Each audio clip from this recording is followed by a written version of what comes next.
కాకినాడ జిల్లా తుని నియోజకవర్గ BJP, Janasena, TDP పార్టీల ఉమ్మడి అభ్యర్థిని యనమల దివ్య తెలుగుదేశం పార్టీ తరపున నామినేషన్ దాఖలు చేశారు.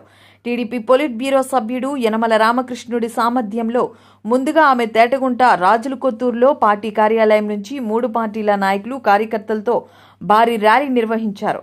అనంతరం తహసీల్దార్ కార్యాలయంలో ఎన్నికల రిటర్నింగ్ అధికారి రామలక్ష్మికి నామినేషన్ పత్రాలను అందజేశారు. అనంతరం స్థానిక గొల్లప్పారావు సెంటర్లో యనమల రామకృష్ణుడు, కాకినాడ ఎంపీ, జనసేన అభ్యర్థి తంగెళ్ల ఉదయ్ శ్రీనివాస్తో కలిసి కార్యకర్తలను ఉద్దేశించి ప్రసంగించారు. రానున్న ఎన్నికల్లో కూటమి విజయం సాధించి అధికారం చేపడుతుందని కార్యకర్తల్లో ఉత్సాహాన్ని నింపారు. ముఖ్యంగా తుని నియోజకవర్గంలో యువతకి ఉపాధి అవకాశాలు కల్పిస్తామని ఆమె చెప్పారు. అధిక సంఖ్యలో 3 పార్టీల నాయకులు, కార్యకర్తలు పాల్గొన్నారు.